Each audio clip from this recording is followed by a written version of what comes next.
I'm sorry, it's not a caldero. It's not a caldero. National artists don't build calderos. They don't design calderos. They design monuments. They design tributes. They design tributes to inspire our people, to inspire our athletes, present and future. That's what monuments are for. You know, if you just allow me to go back to 2016, when the president was campaigning. You know, I personally, I don't really know the president that well, especially in 2016. But there was one instance during the campaign of 2016 that really made me personally into a, as we call it now, die-hard Duterte supporter. And it was in one speech where he said, in so many words, he said, I will not allow my term, God willing, I win. This was in the campaign. No? He wasn't president yet. He was mayor of Davao. I will not allow my term, God willing, I win, to be the same as the terms of past governments, of past presidents. Hindi niya papayagan na yung kanyang 6 years kung maging presidente siya, ganun lang. Gagawin niya kung anong kailangan gawin para baguhin ang bansa. He will do everything that he needs to do to change the country for the better. And I think in 3 years, the president has proven just that. Despite the criticism, despite the, unrelentless bombardment and attacks against him and against his government, both local and international, he has unwavered and unceased in that commitment to bring about genuine change for everybody.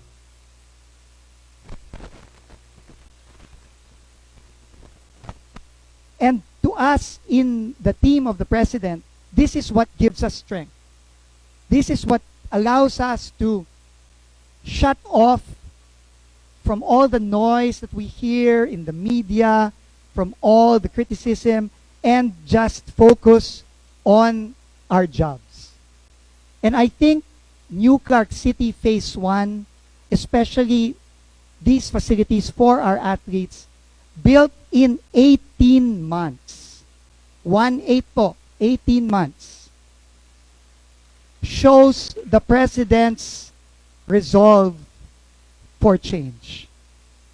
And believe us, our dear athletes, believe us, hindi po matitinag ang aming resolve, ang aming trabaho dahil lang sa mga kritisismo.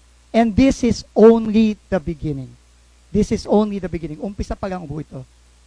Kaya po, alam nyo, sana po ang pakiusap ko po sa atleta, takpan nyo na lang po ang inyong mga tenga at mag-focus na lang po kayo sa training. Dahil yun po ang inaasa ng buong bansa na nasa likod ninyo. Ang presidente po natin ay mahal na mahal po kayo at nasa likod nyo po siya. At hindi po kami titigil. Hindi po kami titigil. In the next few years, you will see other sports facilities coming up in New Clark City for you and for the Filipino people. Alam niyo po,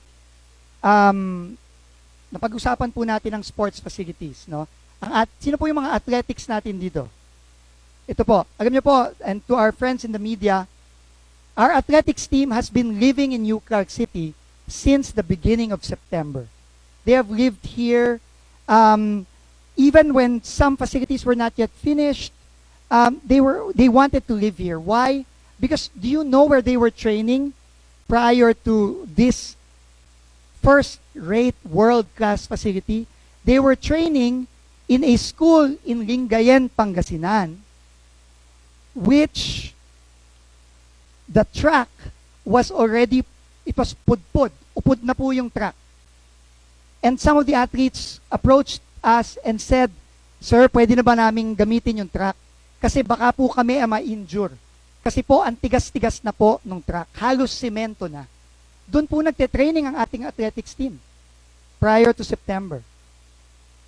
Kaya po siguro, wag na lang ho natin pakinggan, no? Yung mga nagsasabi na dapat hindi itinayo yan. Para po sa ating mga atleta na halos magka-injure na prior to September, I think they deserve this. To our swimmers and our water polo team who are here, sila Coach Dale po, yung ating water polo team, they have to travel abroad, di ba Coach? Kasi wala tayong certified aquatic center sa Pilipinas.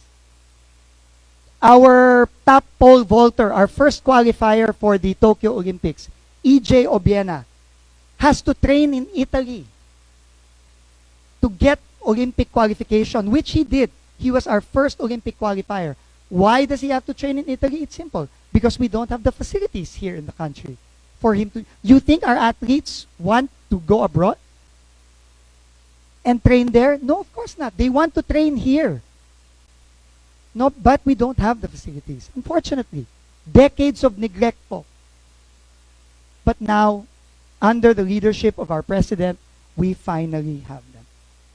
So, ano lang po, no? I think we should think about it in that way. No, and finally, the Manyosa Monument. It is a monument. It is a tribute to our athletes. Don't you think they deserve it? Decades of neglect. It's a tribute.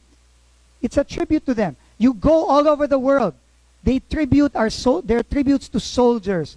There are tributes to athletes. There are tributes to heroes. Aren't our athletes heroes? Both present and future? They are, and they deserve a tribute. And that is what that is. It's not, I'm sorry, it's not a caldero. It's not a caldero. National artists don't build calderos. They don't design calderos. They design monuments. They design tributes. They design tributes to inspire our people, to inspire our athletes, present and future. That's what monuments are for. And the impact, the effect of these monuments, sorry to say to critics, that is priceless. You cannot put a price tag on inspiring present and future athletes. There is no price for that.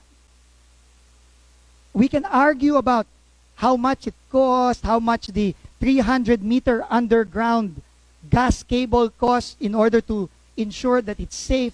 We can argue about that. But we cannot argue about building monuments for our athletes. Let's not argue about that. They deserve it. Years, decades of neglect, they deserve it. So with that po, I just want to thank our president. Without him, none of this is possible. Without his will, without his boldness, without him not caring about what anybody says, none of this is possible. And I want to thank our House Speaker, Speaker Alan Cayetano, Senator Bongo, who made the SEA Games possible. Without them, we would not have the SEA Games today, and we would not have these facilities today for our athletes. So with that po, welcome again to New Clark City.